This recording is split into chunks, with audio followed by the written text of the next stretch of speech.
Thanks very much, Marion, and thanks very much for the invitation to speak in such exalted company. And thank you also, I'd like to take the chance to thank the organisers for a really great conference. And the final thanks to those of you who stuck with us to this late stage in the conference. I've tried to put in funny stories to keep you awake. But I'm going to start off with a character called Dorothy Moore. Writing to Dublin from Utrecht in 1640, the Dutch humanist scholar Anna Maria van Schurman opened up an epistolary acquaintance with Dorothy Moore on the basis of her existing reputation.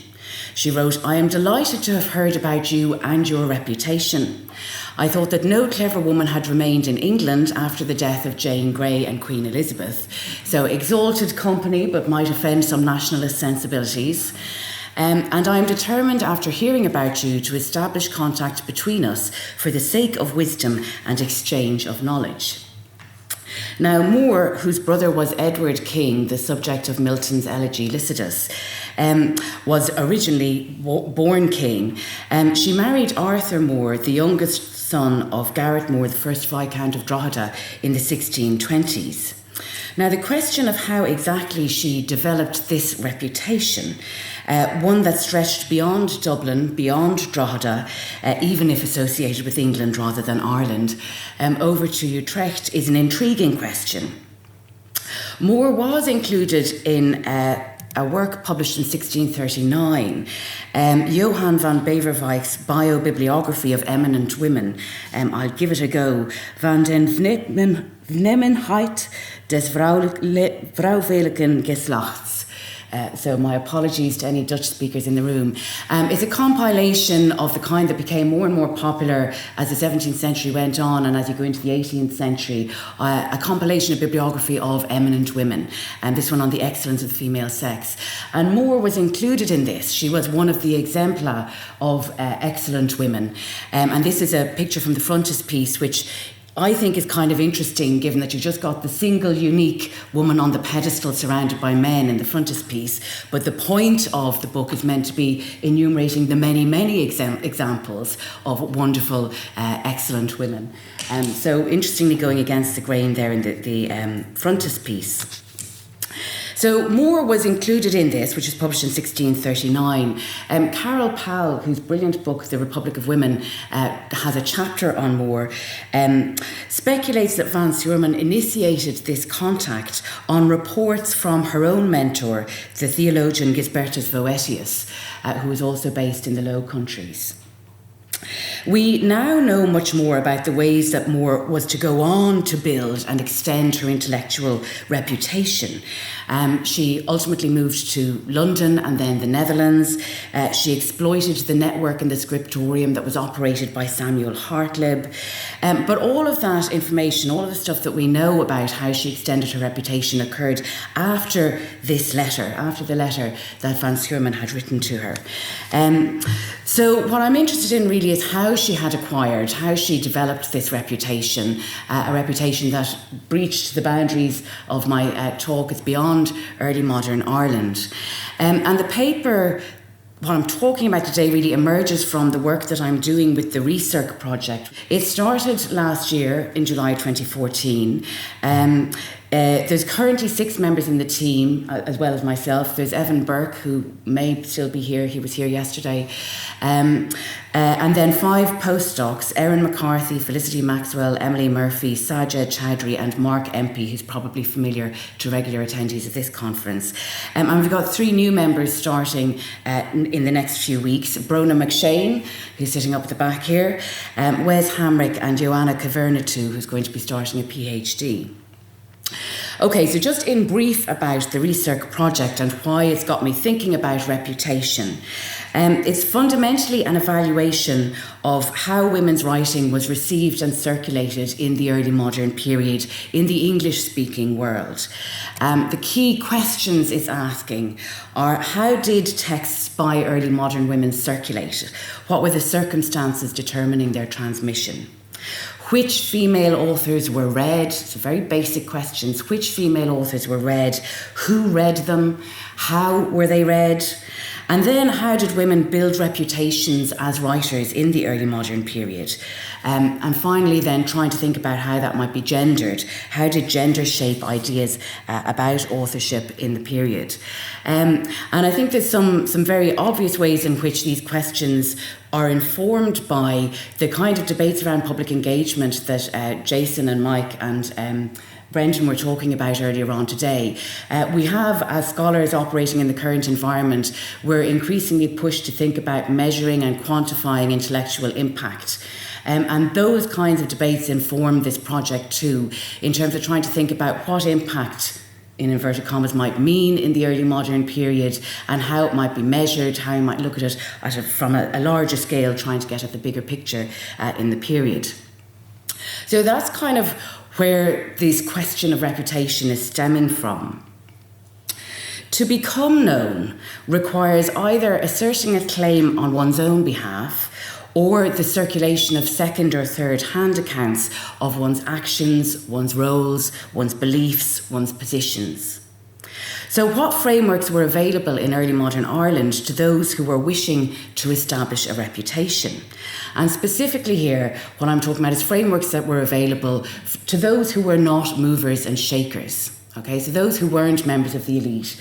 My examples today are all women. I had hoped, I think, when I gave you the title to include a few men. But, you know, men get a lot of attention in the early modern period as it is. So we'll stick with the women for today. But by definition, of course, most of these women, even elite women, weren't movers and shakers. So what I'm trying to investigate is what are the paradigms, what are the ways in which one can become known or build some kind of a reputation in this period. How did reputation work? And my hypothesis really today is that it worked by firstly adhering to a particular social identity or a particular allegiance, subsequently gaining recognition among a cohort of what we might term fellow travellers by addressing shared frames of reference or shared terms of belief. And gaining recognition by doing that, by conforming to the shared terms of belief within that community. And then having one's reputation further promulgated by one's peers. So I want to begin with the frameworks that were available to women for establishing a reputation and addressing the key terms of my title, religion, reportage, and finally rhyme. And I want to end up with rhyme because it's particularly interesting in thinking through the matter of reputation in relation to questions of fragmentary evidence, the survival of the record, and how we can interpret fragmentary evidence. So to start then with religion and to return to Dorothy Moore as one example. Religion of any persuasion was probably the greatest facilitator of reputation for early modern women. If we think about Dorothy Moore and what we know post the letter from Anna Maria van Schurman, the bulk of her known letters mark her efforts to forge a very international network through engaging others with her concerns over the potential for a public role for the godly woman.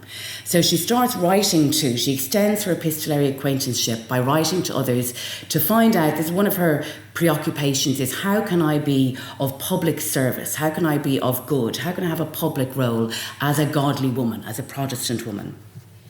One example of this is the series of letters that she writes to the theologian André Rivet, who is then based at the University of Leiden. And her initiation of that correspondence, her sustaining of that correspondence is on the basis of this very religious question. That's the excuse. It's the same with her published correspondence with Lady Ranelagh and with John Jury, who was later to become her husband. This question of how can I be a public intellectual as a godly woman. So in that case then you've got the intersection of gender, public service and godliness. And that helps us locate religion, or helped her locate religion, as the route of entry into networking and into reputation. Of course, from time immemorial, the Catholic Church has sanctioned the honing and commemoration of female reputation through sainthood.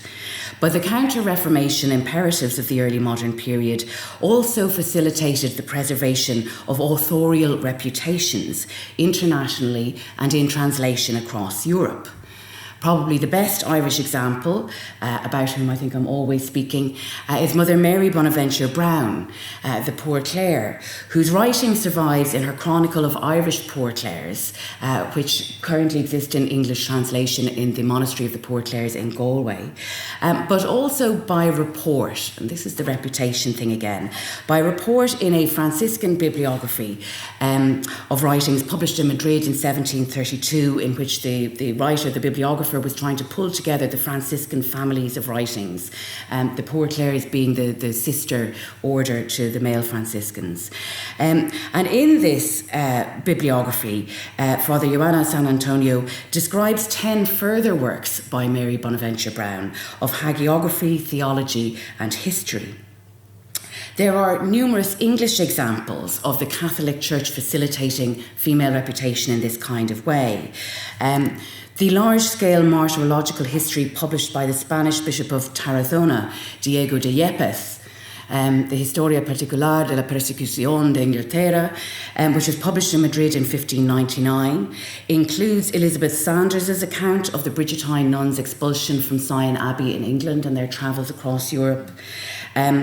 It also includes the work of Dorothy Arundel, who's currently, her writing is being reconstructed now by Elizabeth Patton in Johns Hopkins University.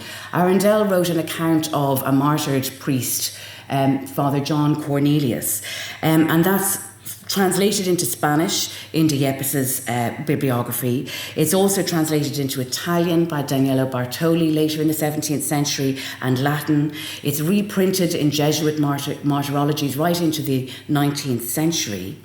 Another English example is Elizabeth Willoughby, who also wrote an account of a martyred Jesuit of the moment of his execution, Hugh Green, in 1642.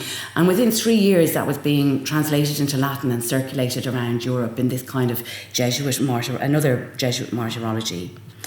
So these are women whose writing survived and was circulated precisely because of its conformity with martyrological paradigms and counter-Reformation imperatives. And that also shapes their reputations for posterity as defenders of the faith, as good Catholics. Religion then was a way in, but as we know, the easiest way to drum up a reputation is controversy.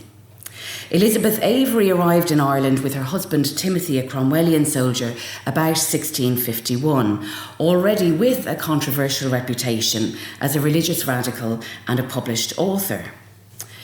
In Scripture Prophecies Opened, published in 1647, Avery speaks as a prophet. She subscribed to the doctrine of progressive revelation, the idea that God would impart further discoveries to his people as the second coming grew closer and closer. And she placed herself at the very centre of this drama, laying claim to secrets that had been hidden even from the apostles. So pretty controversial stuff. As you can see from the title page here, it was presented as 3 letters that were originally addressed to Christian friends. And in this pamphlet, she offers her vision of the fall of Babylon, the dissolution of heaven and earth in the last days, and the final resurrection. The end was calculated as occurring in 3.5 years' time, as it happened exactly the moment that she arrived in Dublin. You can make of that what you will. But her prophecies immediately provoked a hostile reception on both sides of the Atlantic Ocean. She was the only woman to be named amongst the false teachers cited in A Glass for the Times, published in 1648. She was subsequently named a heretic. Her brother, Thomas Parker, who was a Presbyterian, he was the founder of Newbury in Massachusetts, so he was one of the Puritan founders in New England, was moved to castigate her publicly. So he published the copy of a letter to his sister Elizabeth Avery in 1650, in which he attacked her on theological and patriarchal grounds. So he tells her, "Your affectation and writing of assurance did not formerly so well savour.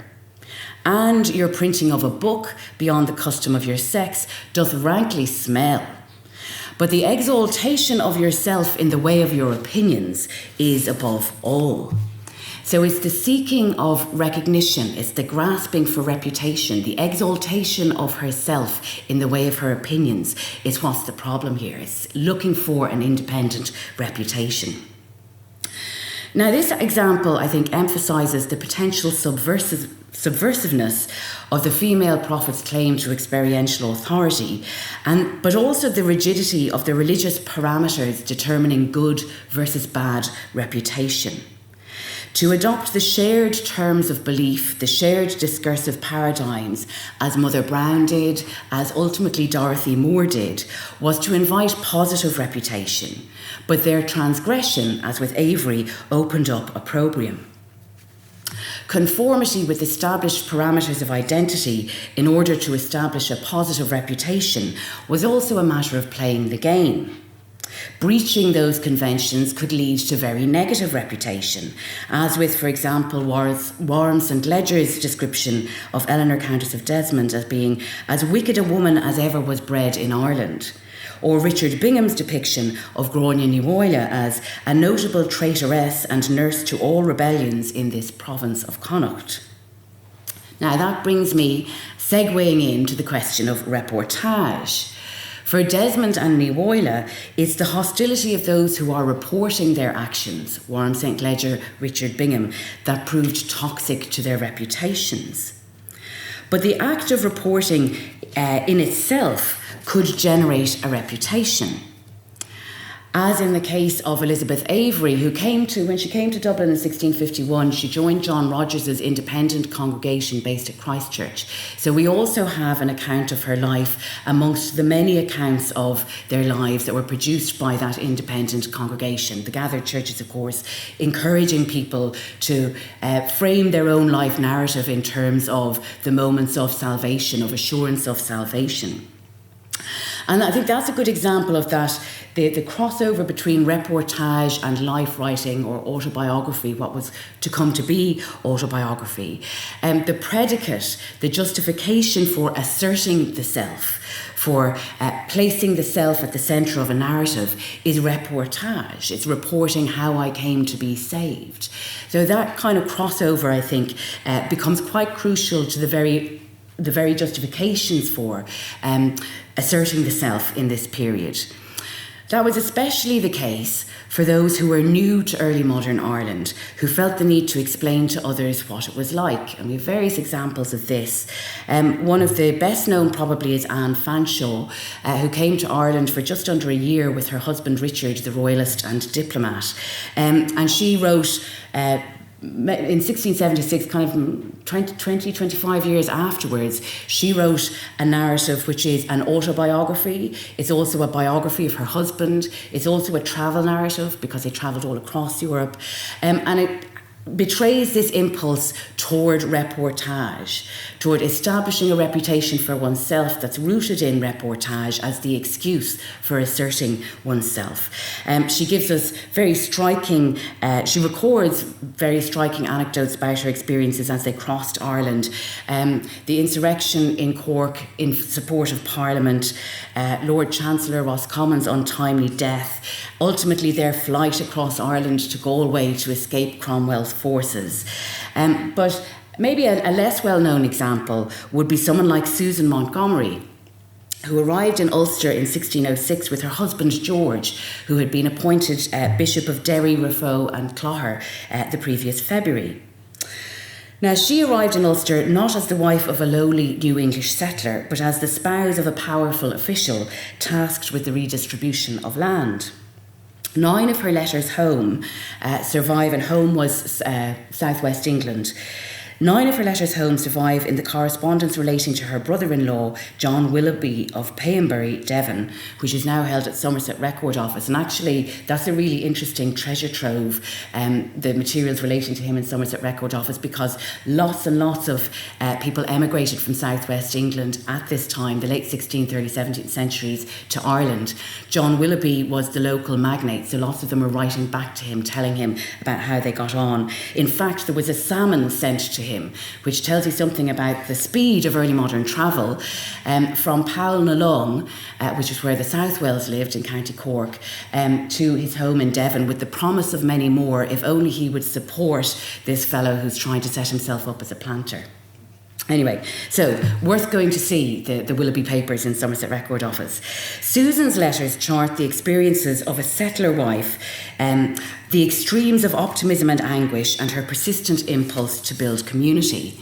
The first of her letters is available in a modern edition, so it's known. It's dated the 8th of October 1606. And in it, she promotes her new home as an attractive destination for her extended family. She emphasises the English complexion of the town in order to render it appealing and familiar. So, she says, we are settled in Derry, in a very pretty little house, builded after the English fashion. So, not exotic, not scary, not strange. It's fine for you all to come here and visit. It's built after the English fashion. I find Derry a better place than we thought we should, for there we find many of our country folks, both of gentlemen and gentlewomen, and as brave they go in their apparel as in England. So you don't have to tone down your dressing. She was, however, cognizant of ethnic and cultural distinctions. She characterised the indigenous Irish people in opposition to these English, where the English perform Anglicisation and civilisation through their clothing, through their company, which she describes. The Irish, I'm afraid, embodied poor hygienic practices. The most, she says, that I do mislike is that the Irish doth often trouble our house, and many times they doth lend to us a louse, which makes me many times remember my daughter Jane, which told me that if I went into Ireland I should be full of lice. So I didn't want to draw too much attention to that quote, so it's not up on a slide.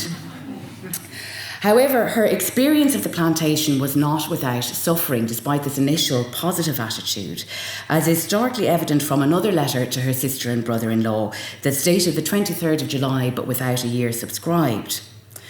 And the heart-rending account of loneliness we get here stands in sharp contrast to this positive depiction of the settlement, representing instead the lot of the lonely bishop's wife as a pretty desolate one.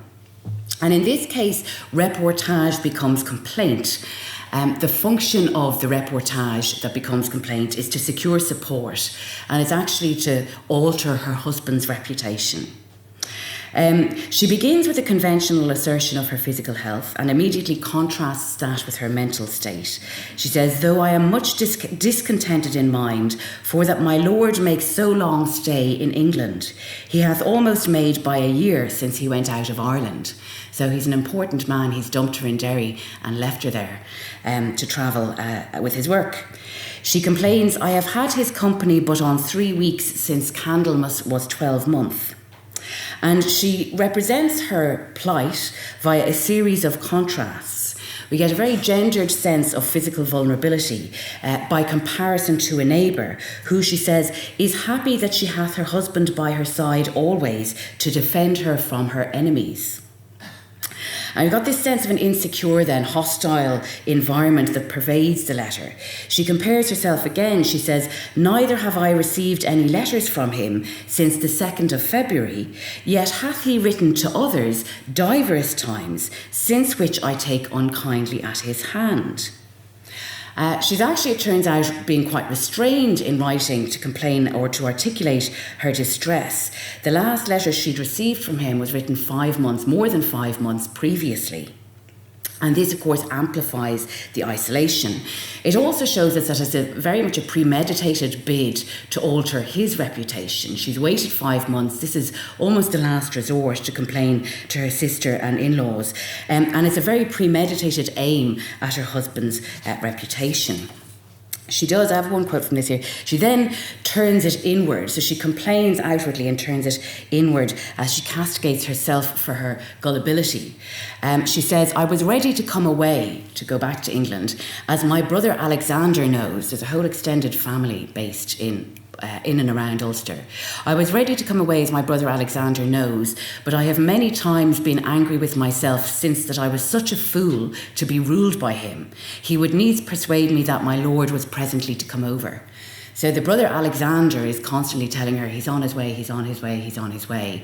And it's a startlingly modern way of construing her own anguish. So she's angry with herself for being a fool to be ruled over by Alexander. Now, it's worth remembering, of course, that letters in this period are not private. This is a bid to alter his reputation. The letter is going to go to the sister and the brother-in-law. It's going to be read in the locality. And this is what she's doing to try and get her situation changed. But it's not as a lonely wife, nor as a whinging colonial settler, that she earned her own reputation in early modern Ireland. The very fact of being this bishop's wife attracted unwanted attention. Her worst fears regarding the fragility of her situation were realised at the outbreak of Cahir O'Doherty's rebellion in April 1608, and I couldn't resist putting up the very well-known pamphlet about that rebellion with Cahir O'Doherty on the right there, his head on display. Failed rebellion, obviously, which was driven in large part by Bishop Montgomery's policies with regard to land acquisition. The bishop was in Dublin on business when O'Doherty and his army took the city of Derry, killing the British governor, Sir George Paulet, and taking the bishop's wife hostage, holding her at Burt Castle in Culmore. In June, so she was kidnapped in April, by June the British forces are arriving under the leadership of Thomas Ridgway, then Treasurer of Ireland, later Earl of Londonderry, whose wife was friends with the poet Anne Southwell. And what happened when he arrived was that the rebels, or O'Doherty's crew, Montgomery's keepers, threatened the English forces that wherever their cannons made a breach in the castle walls, Mrs. Montgomery, quote, should be put into the breach wheresoever it was made. So this is intended to put them off. Ridgway, the gentleman, weighed his military objective against her life and plumped for the former, saying the king's honour was a fairer mark and to be handled more tenderly on their part than any woman in the world. Luckily for Montgomery, her rebels were not so unchivalrous. The castle's defenders yielded pretty promptly. She was listed as one of the items to be returned. She's one of the two things that were returned unto their owners by Ridgway.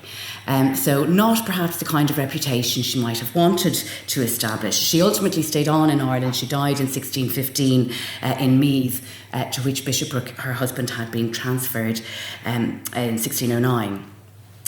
Another example of the use of letters to report more widely on the personal and political situation, again with a view to securing support and in the process establishing a reputation, is Lettice Fitzgerald, Baroness Offaly. She was besieged at Geeshill Castle in Kings County in late 1641 as part of the 1641 rising. She was besieged by the Dempseys, to whom she was in fact related.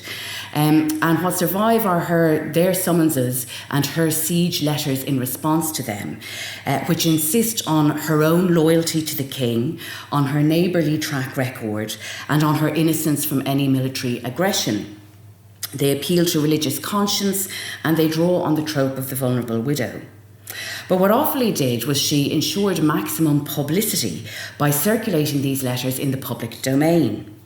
She wrote to the Lord Justices in Dublin seeking help and enclosing a copy of the first letter from the Dempseys, the first summons, along with her own defiant reply. This impressed them sufficiently that they circulated them on. They forwarded copies to the Lord Lieutenant in December 1641. She also wrote to James Butler, the Earl of Ormond, and of course commander of the King's Royalist forces, in January 1642, again enclosing a copy of the first Dempsey summons with her own reply. And this pair of letters ultimately reached a print audience in London. The Dublin alderman and printer William Bladen, whose son was among those defending her castle at Geeshill, answered the contemporary demand for news from Ireland by writing a short account of the rebellion to which he suffixed both of her letters. And this is the title page there. You can see it's advertising even her. So it's a true and exact relation of the chief passages in Ireland since the first rising of the rebels, sent by an alderman of Dublin to his son, now resident in London, and as also a letter of the rebels, this is the Dempsey's summons letter, subscribed with divers of their hands, written to the Lady Ophalia, mother to the Lord Digby, to deliver on her castle of Geeshill, she with the Lord Digby's children and others being therein, with her resolute and modest answer therein. Good reputation if you're a woman, resolute but modest. So she's using letters as well and reportage as a way of establishing a reputation. And it was a reputation that survived. These letters were to achieve fame for a generation. They were reprinted by Edmund Borlase in his 1680 History of the Execrable Irish Rebellion. And all of her siege letters were copied by the local curate Thomas Pickering. They survive in the 1641 depositions. And the fact that Pickering, right at the centre of his own deposition, went to the bother of transcribing carefully her siege letters goes to, I think, the wider impact that she was making and that sense of a wider local reputation. Reportage of another kind is equally useful in signalling the reputations of female versifiers. English models of poetry composition and coterie circulation were deftly exploited in Ireland by writers like Anne Southwell, who lived in Ballinalone Castle, who would have owned the river whence the salmon for John Willoughby came, and also Catherine Phillips. Phillips was exceptional, so I'm not going to spend much time talking about her. She was extremely canny in her management of her reputation. She used the opportunities presented to her by her year-long sojourn at the Restoration Dublin Court to expand and diversify her social circle in order to move her literary career onto another level. But Gaelic culture was predominantly oral. We have reportage to thank for what traces there are of habitual composition of rhyme by women and by the lower social classes. For example, in a list of poets, chroniclers or rhymers taken in Cork on the 7th of November 1584, 2 women are included. Marie-Louise Coolahan, a she bard, and Mary-Ní Clancy, rhymer. Now, of course, there's a clear distinction made in medieval and early modern Irish culture between the filla, the professional poets, of whom the olive is the most exalted, and the bard, the lower order of itinerant poets to whom Mary-Louise Coolahan and Mary-Ní Clancy belonged. There is a single reference in the 15th century to a bon olive, a woman olive, and that's to Sive, daughter of William MacBranoin, and the wife of Maelino Mochonra, who's described as the bon olive of Shiel Muriach Vicfergusa and a nurse of all guests and strangers and of all the learned men in Ireland. So the question of reputation then is heightened in Gaelic culture, in which the dominance of oral modes of transmission mitigated against the historical record. We depend largely on written documentation. It was only later, as scribes of the 18th century turned to the more holistic preservation of the literary culture that was dying out, that the work of poets such as Kathleen Dove came to be preserved in dhúnarí, in family poem books, alongside that of their more educated elite male counterparts. But I'd like to conclude with an example that opens up questions about the nature of surviving evidence and its impact on reputation. That of Moira ní Chrúlaich, the Sappho of Munster. And in doing so, I'm stretching the definition of early modern into the 18th century, but I think that's justifiable when you're talking about Gaelic culture, because so much of this Gaelic culture, certainly as it's concerned with the lower social orders and with women, really only starts preserving in scribal form any records in the 18th century. But I realise it's certainly breaching the idea of Tudor and Stuart Ireland. But anyway, the Sappho of Munster is an extreme case because we have no surviving texts by her at all. So all we have is the reputation, and a nice reputation to be the Sappho of Munster. What we have are the reports of her contemporaries as evidence of her poetic achievements. And I think this sharpens questions that I'm circling here about reputation and the burden of proof and the historical record. Ní Chrúlaich's reputation was propagated by 3 contemporary male poets, Sean O'Murchu na Ráhínach, Sean O'Tuama an Green, and Taig Gaelach O'Sulavoin. Now, these 3 were prolific poets. They were based in Cork and Limerick. O'Murchu and O'Tuama regularly organised court aigsha, or bardic courts, kind of poetic gatherings. So all 3 were immersed in Munster Gaelic poetic culture, and they were well positioned to comment on it. Each of them composed a poem lamenting the death of Moira ní Chrúlaich. That they were intended as companion pieces is clear from the metre and the rhyme scheme, so all three are meant to go together. What of the writerly reputation that's attested in these poems? Each is very precise in its literary praise of Ní Chrúlaich. Ó Murchu's poem, which is the first bullet point here, lauds its subject as Sappho suach níomhach nún min startha agus cóád an Gaeilge. Wise acting Sappho of metres, couplets, sweet songs. Now the term cóád there, the second last word in Irish, is very specific to elite bardic culture, in fact. It refers to the final couplet of the professional bardic metre, the Dón Díreach. So it's quite some highfalutin praise that she's getting here. Ó Tuama praises Moira for helping him to develop his own poetic skill as well as for her intellectual accomplishments. And this is the second bullet point. He writes about An bhain cnish dús clíagwem riamhrana agus cló déirnad, Moira an stúach níomhach cnuas crin agna isoil agus, which is translated as the fair one who solved for me dark riddles of verse making, Moira the stately one, weaver of wisdom and poet's learning. And Ó Sualainn also emphasises her poetic skill. He focuses on its broader impact, and again he employs the term cóád, the term for the final couplet in Dón Díreach. Grán is slua í ó nuam grin rana gus cód, darling of all in her keen crafting of polished verses. Moreover, according to all three, her death is mourned across Ireland. Now, filtering through this kind of evidence is tricky at the best of times, even if we did have examples of her poems. As I'm sure everybody in the room knows, bardic poetry has a tendency towards exaggeration. What about the Sappho association? How might we interpret that? There is an important humanist dimension, or dimension of humanist scholarship at play here. Sappho was first published in the Greek by Henri Etienne in France in 1546. The first translation into French followed 10 years later in 1556. And the continental circulation of Sappho's works in Greek, Latin and French throughout the 17th century would have, I think, been available to the literati of Gaelic-speaking Ireland. By the 18th century, it would have been available in English, a language which was by then making serious inroads. We know from the work of Harriet Andreadis and Martha Rainbolt that the epithet Sappho-Sapphic, as applied to women writers of the 17th and 18th centuries, could be a poisoned chalice.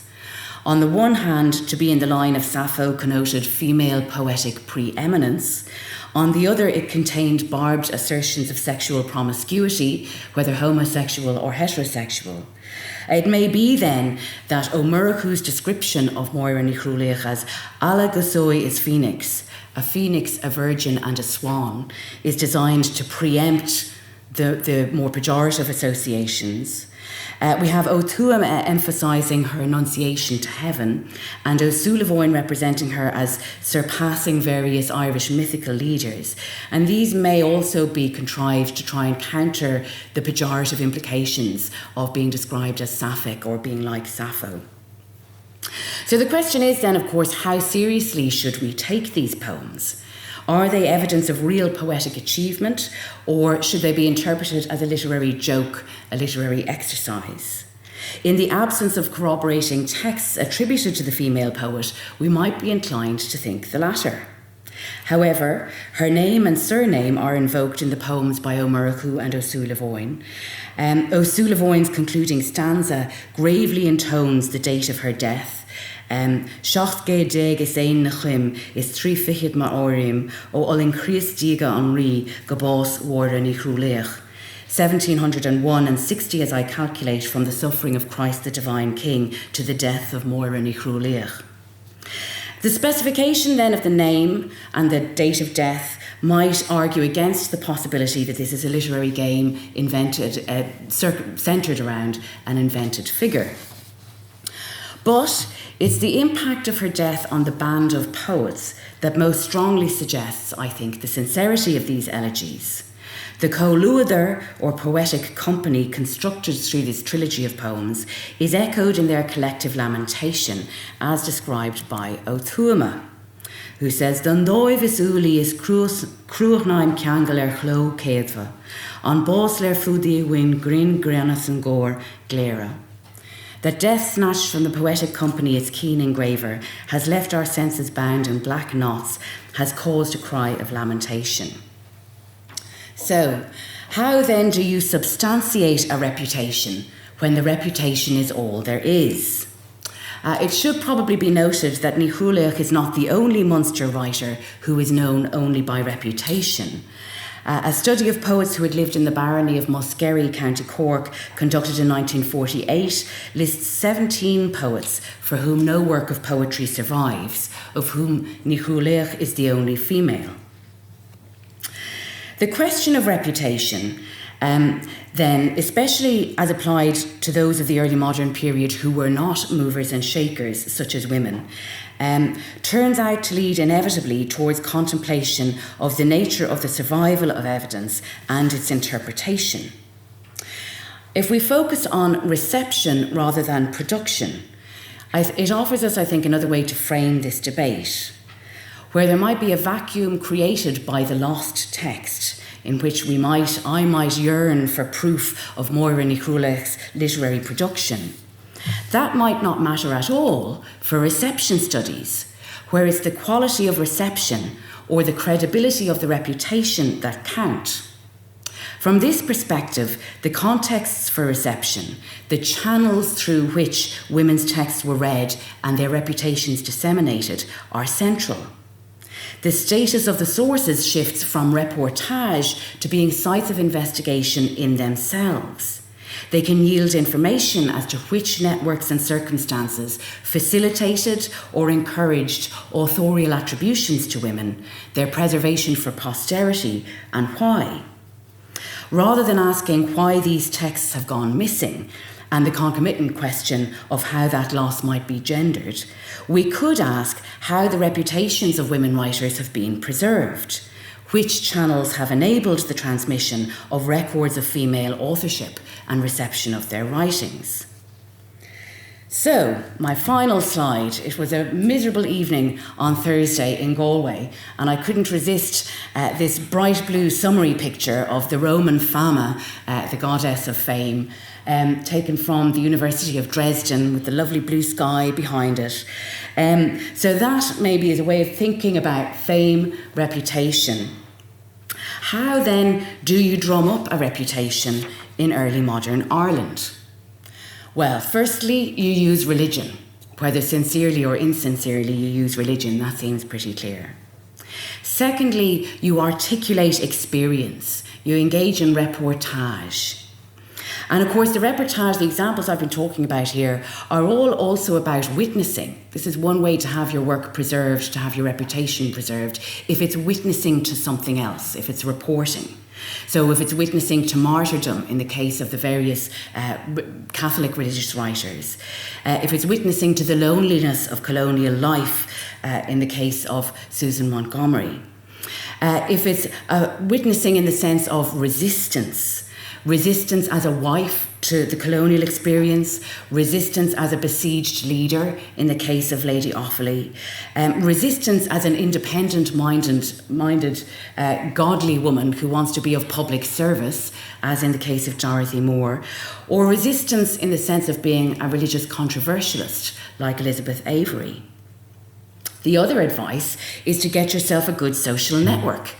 Whether it's Samuel Hartlib, who circulated the writings of Dorothy Moore and had some of them printed, whether it's a Catholic religious order, because of your witnessing to martyrdom, they're going to preserve your work, whether it's a print, an urban market for news, as in the case of Lady Offaly, whether it's the family, as in the case of Susan Montgomery, who was writing home about her experiences, or whether it's the poetic gang, the coterie, as in the case of Moira Ní Chruailnigh. More importantly, maybe, why would you want to drum up a reputation in early modern Ireland? Why is it important? What's the value of a reputation? It's important to us as the trace of historical effect and affect. We might, from one perspective, view history as the study of figures who enjoyed, the study of historical figures who enjoyed reputations of one sort or another among their contemporaries. Current scholarship and the social environment demands that we engage in self-promotion and publicise our research via social media and all the different ways that were being described earlier today.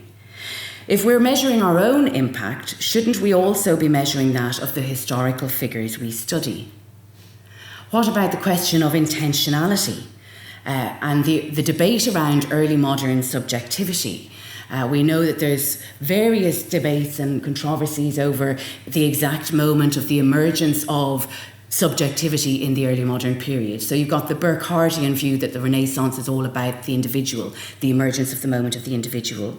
You've got various studies that would argue that the rise of autobiography in the 17th century is all about the Protestant urge to self-reflection, to interior response.